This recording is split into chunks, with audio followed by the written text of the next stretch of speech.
Welcome to another episode of the Plutus Awards Podcast. Our community is filled with hundreds of stories from creators and entrepreneurs just like you.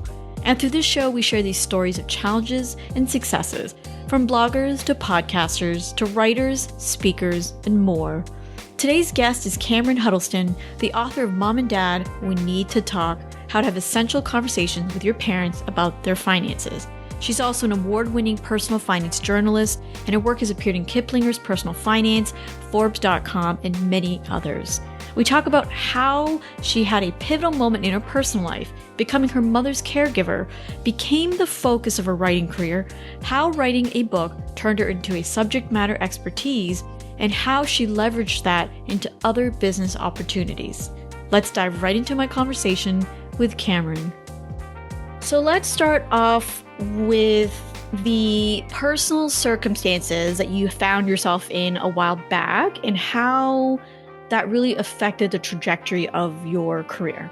I was just having this conversation with my husband not too long ago and telling him how I never really expected my years that I spent as a caregiver for my mother to affect my career so profoundly, to affect the direction that my career took. But it did. It really defined my career. Let's see, when I was 35 and my mom was 65, and this was 12 years ago, she was diagnosed with Alzheimer's disease. And I do have a younger sister, but she lived several states away. My mother was living on her own. She and my dad had gotten divorced several years prior, and actually my father had passed away. And so I knew that I was going to have to be the one to step in and help her out. So for 12 years until she passed away this January, I was her primary caregiver. Initially, I was the one providing hands-on care. And then when we moved her into a memory care facility, I was the one who was overseeing her care, managing her finances. But kind of in the early stages of her Alzheimer's, I was writing for Kiplinger's Personal Finance. And I wrote a few articles about how to talk to your parents about their finances. I wrote a few articles about how to help manage a parent's finances if that parent has dementia or any sort of other cognitive decline. And so I started wading into this field of personal finance focused on family finance and particularly financial caregiving. That was kind of my introduction. And then it was when I was at FinCon in San Diego, and Experian was there interviewing some of the FinCon participants for their podcast. And the conversation during that podcast turned to how I had been helping my mom out and helping her with her finances and the steps I had to take to get involved. And there were two hosts. Both of those hosts, one a little older than me, one a little younger, said, I need to be talking to my parents about their finances, because what if I find myself in the same situation as you? And then the person who was recording the podcast, after we were finished doing the interview, came up to me and said, I need to be talking to my parents. And then there was another person in the room who said the same thing. And that light bulb went off for me. And I thought, I have been thinking about writing a book, and this is my book. This is what I should be doing, helping people understand why they need to be talking to their parents about their finances, how to have those conversations, and what they need to find out. Because most people are going to have to get involved in their parents' finances one way or another, either caring for them as they are aging or when their parents pass away, because they're going to have to deal with what's left behind. My book came out in the summer of 2019, and I continue to focus on writing about financial caregiving, which is, helping an aging loved one with daily money matters. This is really what the direction that my career has taken, is writing primarily about this topic. Interesting. So I do want to dive more into your book, but before that, what were the topics that you were writing about for Kiplinger before you, shifted into talking about caregiving? Well, actually, at Kiplinger's, I had a column called Kip Tips, and it was money saving advice. It was a daily column. I was writing about every kind of way to save money, saving money on back to school shopping to saving money on wine. I mean, if it's a way to save money, I wrote about it. And then after I left Kiplinger's, I was writing for Go Banking Rates for several years, and I covered a wide array of personal finance topics. I did gravitate toward a lot of family finance issues, talking to kids about money, having family money conversations, but I wasn't writing exclusively about it. I was, like I said, covering all sorts of personal finance topics. I have written for Forbes Advisor, and actually I've written a lot about insurance topics for Forbes. And really, it's just been in the past year where I have been focusing a lot on writing about how to have these conversations with parents and how to help an aging parent with finances. Right. So it sounds like a natural transition to talking to your parents about finances. I mean, I guess it kind of relates to saving money in a way, and because it was happening so prevalently in your own life.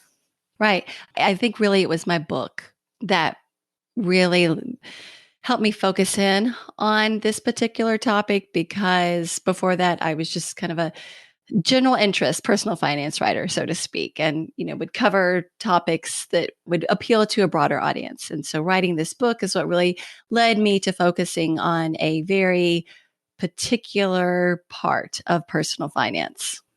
So talk to me about that moment you're like, okay, I need to write a book about this. So how did you go from here's this inkling of an idea to even approaching, let's say, an agent and writing the proposal and all of that? I had been thinking about writing a book before I ever settled on a topic, and I wasn't entirely sure what I wanted to write about. I was thinking, well, should I write about money saving tips? That's what I've been writing about for years for Kiplinger's.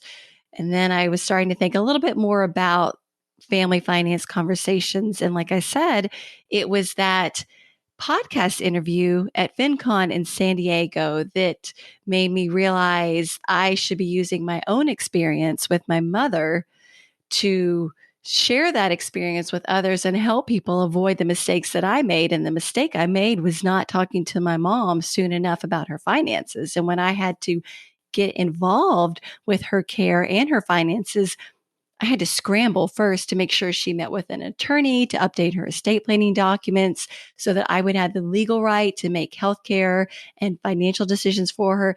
Then I had to play detective to figure out the details of her finances because she was forgetting things. And it was really difficult. And it could have been a lot easier if I had simply sat down with her while she was still in good health to have conversations and, just make a list of everything that she had so that we would be prepared for an emergency that actually materialized. And so I wanted to use that experience to help others avoid that mistake that I made. So, gosh, I'm trying to remember. What I did is I actually approached Erin Lowry, who is the author of the Broke Millennial series. And I said, hey, Erin, would you mind connecting me with your agent? And Erin was kind enough to make the introduction, and her agent was interested in my topic. And then he said, okay, well, the next step is for you to write a proposal. Let's see, I guess this was in toward the end of 2017.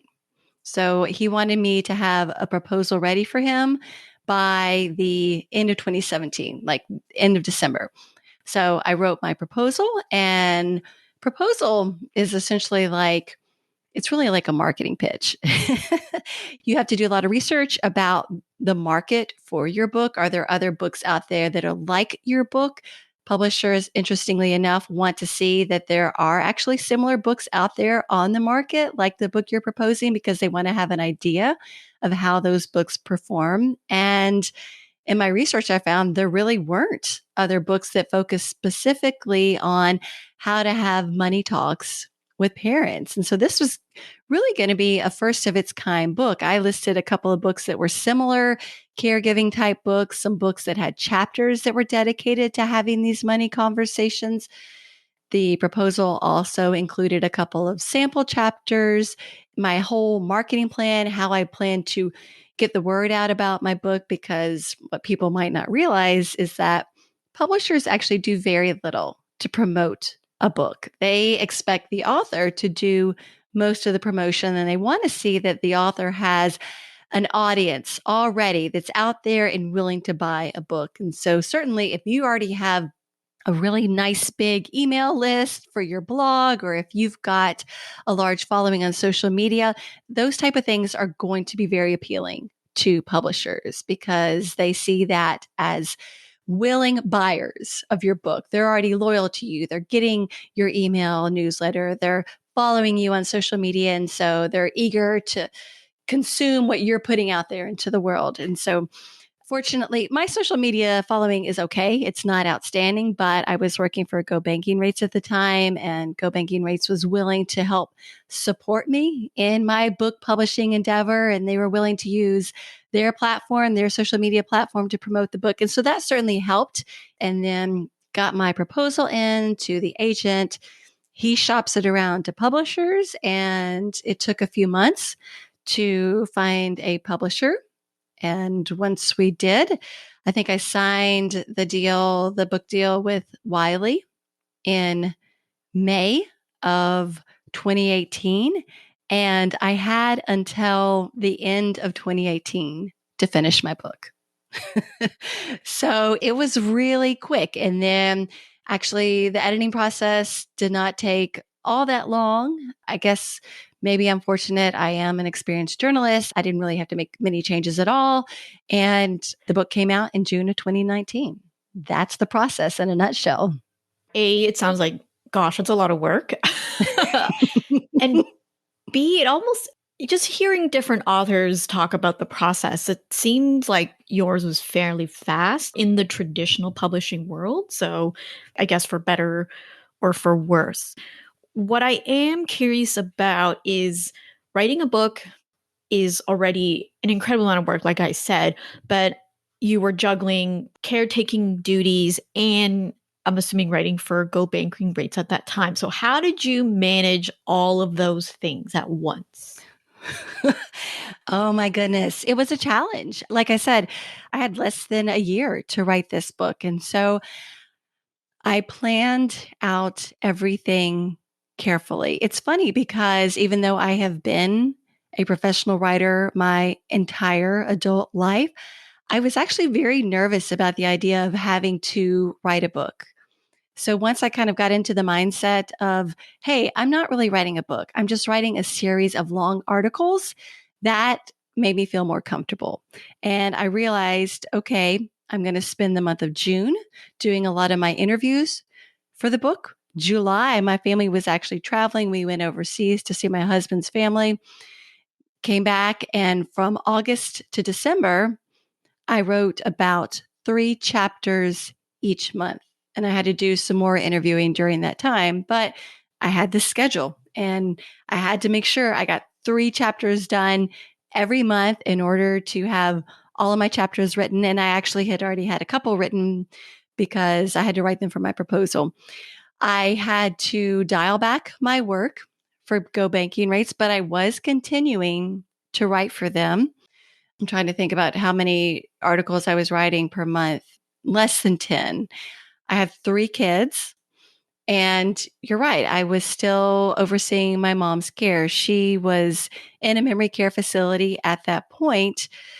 Actually, though, in March, before my book came out, we found out that my mother had cancer. So I was right in the beginning stages of marketing my book, lining up podcast interviews, trying to get interviews in print and online publications because you want to create this buzz before your book comes out. And right as I was beginning to do that, I was having to deal with this health emergency. And it was incredibly stressful, but somehow I did it.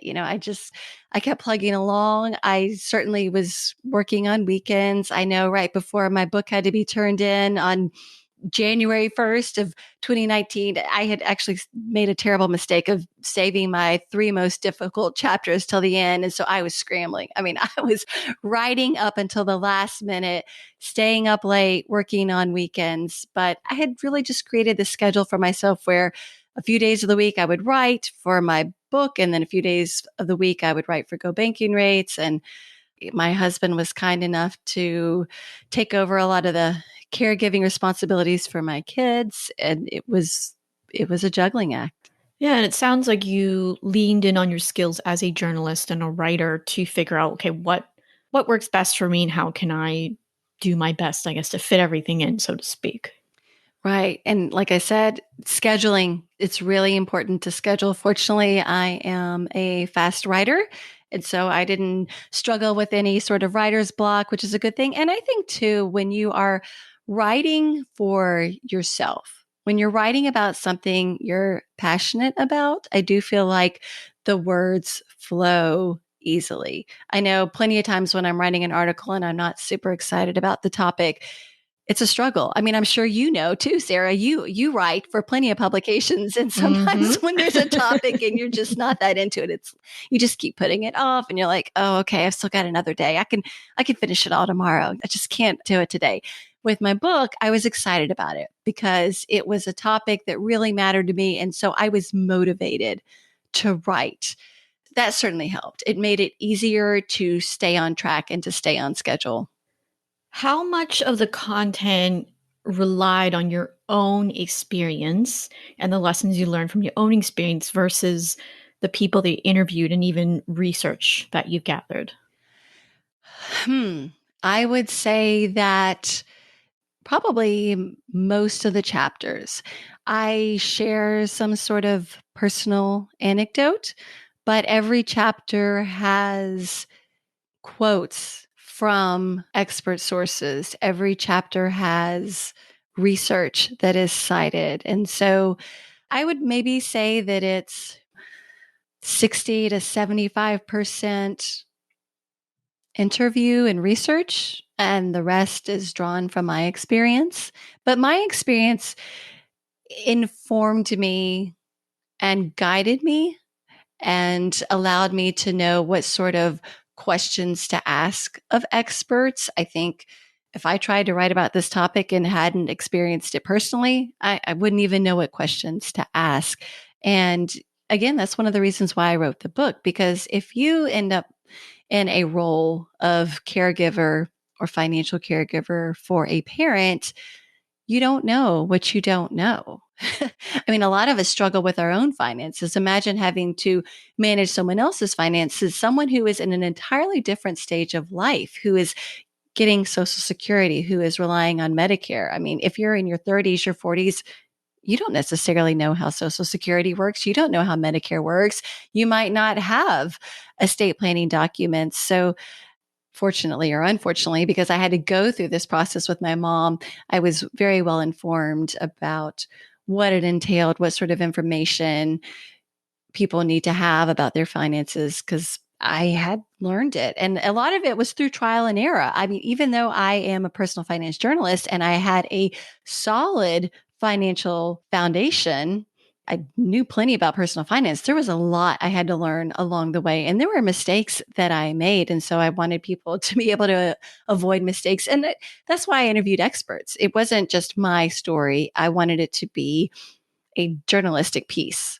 And so did a lot of research, interviewed a whole range of experts from estate planning and elder law attorneys to elder care experts, financial psychologists, geriatric care managers, regular people who had these conversations with their parents, or regular people who had tried to have conversations with their parents and failed, just to share their stories. And so there's certainly a mix of my experience and these expert sources in the book.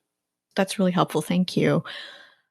So I asked this because I think I've experienced it in some way, not writing a book. I haven't written a book yet, but interviewing others for podcasts or articles, is that when you're creating a piece, right, in your case, a book that's really near and dear to you and that you've experienced some really heavy emotions related to it, I am curious, when you're writing this book and when you're recalling the anecdotes or even interviewing these experts, like, were emotions cropping up? And if so, did that affect the pace in which you were creating this book? It didn't affect the pace. More than anything, what I struggled with was trying to be forthcoming enough with my own experience.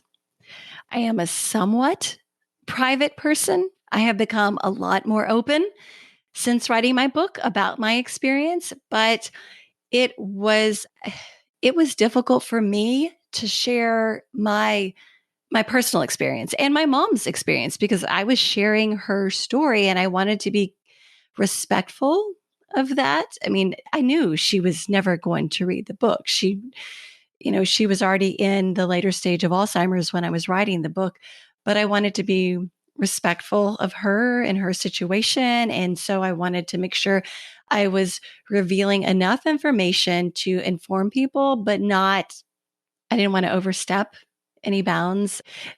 And it sounds interesting, because like I said, I knew my mother was never going to read it, but I had that in the back of the mind. Am I telling people too much? Am I saying something that if my mom could read this, would she be embarrassed about it? And that was what was difficult, weighing that, how much do I reveal? How much do I not reveal?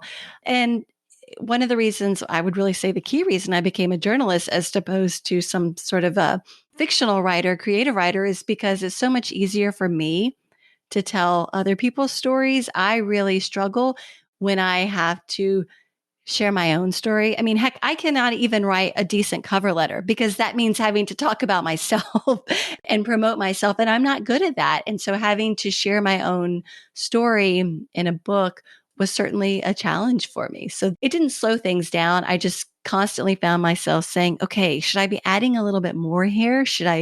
How deep should I go into the story? Hi, Plutus friends. It's Sherry Ann coming to you with our third clue of our podcast hunt in celebration of our upcoming Plutus Impact Summit. If you haven't yet signed up, the summit is free and will be virtual on July 23rd and 24th. And even if you can't experience it live, by registering, you'll have access to all the great replays. Now, all the answers for the podcast hunt can be found online, starting with our website. We will randomly pick a winner for a $100 Amazon gift card and announce them during the summit. To enter, click on the link in our show notes and complete the required activities along with submitting your answer. This week's Plutus Award Podcast Hunt question is, which Plutus Foundation grant recipient holds financial wellness seminars for families in Kelso and Longview, Washington, two of the poorest cities in the entire state? Good luck, everyone, and we look forward to seeing you at the Plutus Impact Summit. For many people, their goal in writing a book is to become a subject matter expert. So tell me, was this your goal, and what happened as a result of this book being published in terms of being a subject matter expert? I went into writing this book wanting to help people and knowing that this topic was probably not going to lead to a best-selling book. It's not about how to retire early or how to become a boss babe. It's not a super sexy topic. I'm telling people to have a conversation they don't want to have. And so I knew that I wasn't going to get rich off writing this book by any means. My goal, in addition to educating people, was to establish myself as a subject matter expert. Like I said earlier, there weren't any other books out there on the market like mine. Once the book came out, people took note of that. Like I said, too, I had to do a lot of podcast interviews to promote the book. And initially, I was seeking out podcasts and reaching out to hosts and asking them if they would be willing to interview me. And people were really interested in the topic because no one else was talking about it. And then as I was being interviewed on podcasts, other people would hear them and then they would start reaching out to me. Hey, I thought this was a really interesting topic. I'd love to have you on my podcast. And so I probably did more than 50 podcasts talking about it. I still get requests from time to time. I'm not actively seeking interviews anymore, but then other things started coming to me. Unfortunately, about 6 months after, maybe more like 8 months. So my book came out in June of 2019. As you know, in March of 2020, we went into lockdown because of a pandemic. I had done some in-person speaking events, but suddenly in-person speaking events were out of the question. But I had companies reaching out to me. They had found my book or they had heard me on a podcast and they wanted me to do webinars for their employees as part of their wellness benefits. And they wanted me to talk to them about how to talk to their parents about their finances. And so that was awesome, getting these calls from Twitter and from Wells Fargo saying, hey, we want you to talk to our employees. We want you to do this webinar and teach them how to talk to their parents. I had financial planners reaching out to me saying, hey, can you talk to my clients about how to have this conversation? And I've talked to financial planners, clients in webinars, not only about how to talk to aging parents, but how the parents can talk to their kids. What's most interesting, though, is that in the early part of 2020, I get this email from the co-founder of a startup called Careful. And they were developing an app that would allow financial caregivers to be able to monitor their aging parents, aging loved ones' financial accounts. Wasn't any sort of service like that out there. And I was interested. They wanted to essentially get me to join the team and help them produce content for their website and really guide them through the process of what people need to know, what financial caregivers need to know about their parents' finances. They were focusing a lot on the tech side. One of the co-founders was experiencing, his own situation with family members who needed some care. And so obviously he had a lot of interest in developing this app. And the other co-founder was been involved in financial services industry for a long time and saw a need for it. And so I went to New York and met with them and had some conversations, wanted to make sure they were on the up and up, and they had found me because of my book. So I started writing for Careful's website. And in addition to writing for the website, I've helped create little tips and guides that are available in the app to help financial caregivers navigate their financial caregiving journey. And just this May, I joined the team full time. And now I am essentially the spokesperson. I am doing videos for them. So when you log into this app, there's me. The first thing you see is me and this video welcoming you to Careful.